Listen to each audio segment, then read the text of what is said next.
What is up, everyone? I know we just did new card reveals yesterday, but the Pokemon Go mini set has been fully revealed, including the product lineup. And this is the only set that we are going to get in between Astral Radiance and Lost Origin, which means this is the only set that we're going to have legal for Worlds. So I wanted to take a look and see if there was any game-defining cards in here.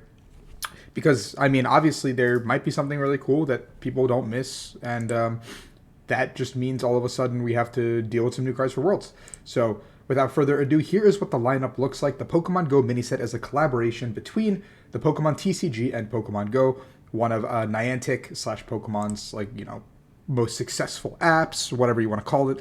The summer of 2016 when it came out, the world was the closest to world peace that it had ever been. I remember going out with like high school friends or anything over the summer, just walking around at like 2 in the morning, running into like other people playing the game. Yes, it was super buggy. Yes, it wasn't great, but it was a lot of fun when it first came out. I haven't played as much since. I'll have it pulled up once in a while, and I will play here and there because I am level 39. I played a good bit with a couple of my old partners and stuff like that. So the game is still very near and dear to my heart, and I loved what it brought. So what is this going to be doing for us? Now, we know that Radiant Eevee is going to be coming, and there's also going to be a Radiant Venusaur, a Radiant Charizard, and a Radiant Blastoise. Now, these Pokemon could be just like poster child cards, and they might not have any significant impact, but I think every Radiant Pokemon so far has been impactful in its own way. So just knowing that there are 3 more Radiant Pokemon being introduced already adds an element of the game, like a game changer, basically. They're going to be Melmetal V and VMAX. There's going to be Alolan Executor V, Dragonite Vstar, and Mewtwo V and Vstar. So that's pretty significantly, I don't know, a couple of new cards. I looked at the Mewtwo already. That's the only one I've seen. I don't know if the other ones have been released, but they could also have an impact on the set in the game. I know Melmetal GX, when it first came out, had an impact in Standard Perot's winning deck for the for the DC Open, and that was one of those cards that people overlooked, that people didn't think would be very good. So it's another one of those situations where maybe there's something really good in here that could take the world by surprise. There's going to be a full art Mewtwo V promo, which is just the same as here. So if it's in here, we can see it. There's going to be full art supported promos of Spark, Blanche, and Candela, which are the leaders of all the 3 teams.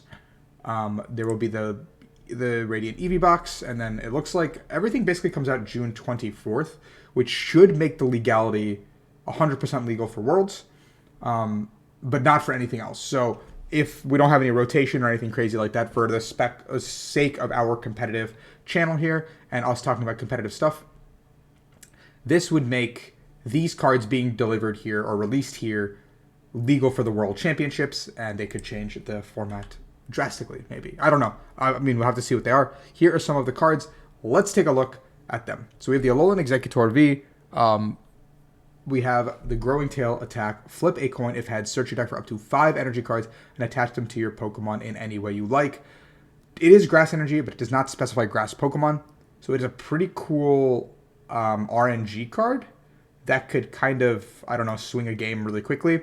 If you're playing a deck that needs like board flood of some sort, like maybe you can play one of Alolan Executor in Arceus, I don't know, or like a Delmise maybe. And then for 3 colorless, you have Head Swing, which does 30 to one of your opponent's Pokemon for each grass energy attached to this Pokemon.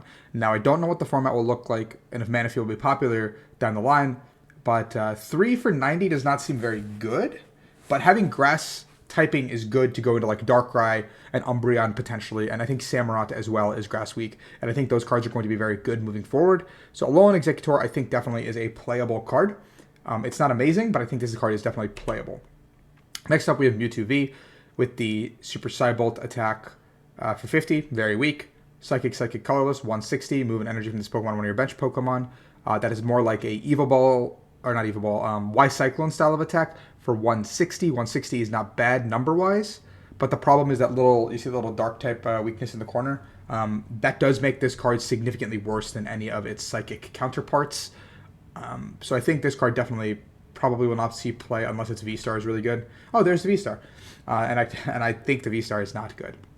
Psypurge is Psychic Colorless, 90x the number of Psychic you discard from your hand. You can only discard up to 3, meaning you cap it to 70, 300 with a Choice Belt, which is not enough in a lot of scenarios. Yes, you can one-shot other V-Stars, but again, the Dark type weakness is not looking good. in this situation, and cards like Big Charm and stuff like that will get in your way.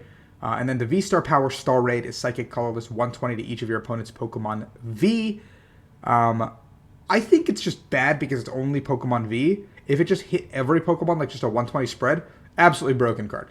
So you can't do that either. I don't know what the happy middle ground is, but I feel like both the attack and the star power are like a little bit short of being pretty good. And the dark type weakness does not justify playing this card because I think Mew VMAX will be popular to the end of its lifetime life cycle, meaning that any psychic attacker or anything dark weak has to be able to kind of prove its worth. And I don't think this card can really prove its worth with the energy typing. If it was double colorless, maybe for the Psy-Purge attack, sure, maybe it's completely fine.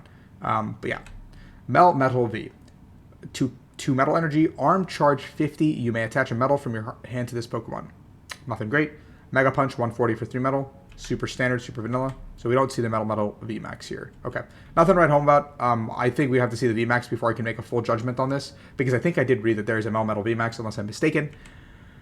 Spark, draw 2 cards. If you drew any cards this way, flip a coin. If heads, attach a lightning energy. So it's just a super nerfed hop.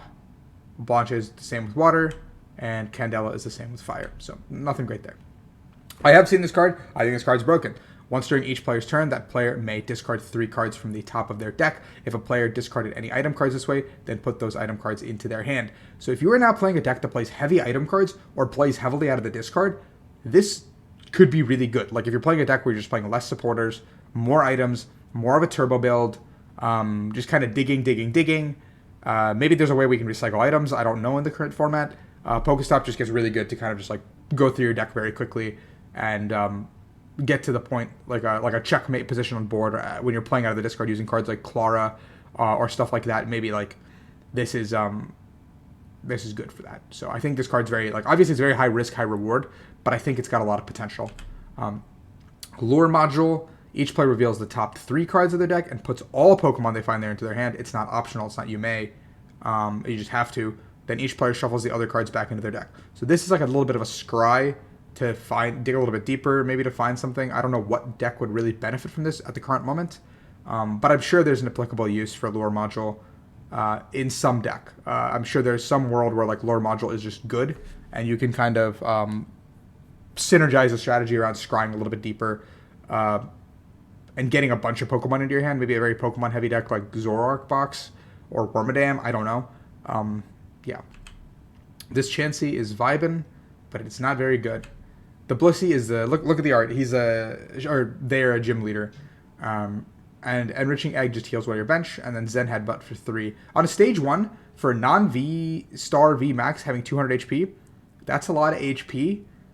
But obviously both the attacks are kind of bad, and yeah, it's just not a great attacker. And Block Snorlax does come back, so you can stick your opponent's active without making it retreat. This format has a lot of nets, rope, all that kind of stuff. And Block Snorlax was really good and expanded for being able to beat the lone Pokemon, so you can't really move it. But net is also in the game now, so it makes it a lot harder to play that way. But like Block Snorlax will probably make its way into some sort of Sander Warchick control deck. So Eevee also has the Whiny Voice attack to choose a random card from your opponent's hand and reveal and shuffle. So you could probably do some sort of control strategy with the Eevee and some other cards maybe, but not being a discard is not great. The Apom has Bustle, flip a coin, prevent all damage and effects. Slap is not very good, 3 energy for that is not great. The Ambipom has Primate Dexterity. If any damage is done to this Pokemon by attacks, flip a coin. If heads, prevent that damage. Pretty strong, pretty RNG. And the attack itself is flip a coin for each energy attached to this Pokemon, 60 damage for each heads. So with a DTE, you're already flipping 2 coins. Then maybe you go all out on some like coin flipping strategy here with the Ambipom and just try to RNG your way through the deck. I mean, this is like a funny League Cup, League Challenge deck, but I don't think it's like a good competitive deck. It's like a haha funny deck. You have Pikachu, which is actually terrible. It's actually just terrible. Also, you can see in the corner, it's a 78 card mini set, which is a little bit bigger than most mini sets we've had so far. So keep that in mind. There's probably something that could be good in here. Lively Grouping, put all your Magikarp into hand, and then Raging Fin is 10 plus 30 for each Magikarp and Gyarados in your discard. So you can max at 7 in there, so that's 210. So you could max it 220, 250 with Choice Band, and then Pings and Talion. So could be a funny deck. Seems like a lot of maintenance to pull this off, but you could do it. And then you have Gyarados, which has Wreak Havoc. Flip a coin until you get tails. For each heads, discard the top 2 cards of your opponent's deck. Could play Glimwood Tangle. Could just like play like an aggressive mill strategy. Yeah, could just play like a super aggressive mill strategy. And also having 170 on a stage 1, that is, again, not a V or whatever. That's a lot of HP. These Pokemon have a lot of HP for not being V Maxes or V Stars. Then we have a stage 1 Melmetal, which both attacks are pretty. Oh, I mean, like, I guess Swinging Smash could do a lot of damage, but I don't know. For 3 energy, that doesn't seem great. Meltan, for 2. If it's even 1, that'd be better, I think. Like 120, flip a coin if paralyzed, but it's not. So, and then we're back to this guy at the top. So then we have the promo cards. The Mewtwo is the exact same. This art looks pretty sick. The Melmetal V is the exact same, it looks like, as well. The art's pretty sick. The other Executor art's cooler, I think, than this one. But and then we have this full arts, Spark, Blanche, and Candela. I definitely want to get one of each of these because they look gorgeous, and I feel like they're going to look really, really cool. And then we have the Radiant Eevee, which has the Twinkle Gathering attack. Search your deck for a number of cards up to the number of different types of Pokemon you have in play and put them into your hand. So you basically get to, like, comp search as an attack for all the different types of Pokemon. So this slots into decks like Sylveon pretty easily. I don't know where else it would slot in right away, but like any toolbox style deck could probably take massive advantage of this Radiant Eevee. Any deck that already plays Level Ball because it's a 90 HP attack card, and for a single energy card to kind of set up your hand and hope that like people don't like Marnie you early is a pretty good card. I think it's pretty insane. This card is just funny looking. I really like the art, but it's unfortunately terrible. So yeah, and also look at some of the Japanese cards. I think they're the exact same stuff we've already seen. Yeah, nothing new to report here. The Japanese Radiant Eevee looks way cooler, however, but I don't know what the texture for the Radiants look like for NA stuff yet. There's the Pokemon TCG Pokemon Go Elite Trainer Box on the Pokemon Center website that you can order right now with the Mewtwo V promo. Comes with this like Go dice, which is kind of cool. And it's like a Mewtwo Center thing. Yeah, this Go dice is pretty cool. But besides that, nothing to write home about. There's a Get Up and Go battle that will have Dragonite Vstar and Mewtwo Vstar. Well, I don't know what this is actually. Oh, it's just 10 packs, a Mewtwo V deck, and that's it. Okay. Cool. The Pokemon... Oh, so this is the Pokemon Center one, sorry. That has the metal dice, all these metal things, and this metal Mewtwo coin. So that's the difference between the regular and the Pokemon Center ones. And there's the Melmetal battle deck and the Mewtwo battle deck with ready-to-play decks. But I don't think they come with more than 1, maybe 2 of the V Pokemon. If anything, we don't have the deck list yet. But I wouldn't assume that they come with more than that. And they probably don't come with the V Max and V Star. So keep that in mind as well. And there's the battle decks as well. These are just like straight up battle decks, which is a combination of both. Yeah. And these are special collections for the leaders. And then the Eggy Boy comes in a special box by himself. And then this is actually like a really cool box. I think this premium collection is a really cool premium collection because it comes with the Radiant Eevee, this playmat that I really like. It's a very like wholesome playmat. I could use it as like a mouse pad or something. This pin, a bunch of packs, and a code I think for the game for Radiant Eevee, like a shiny Eevee or whatever.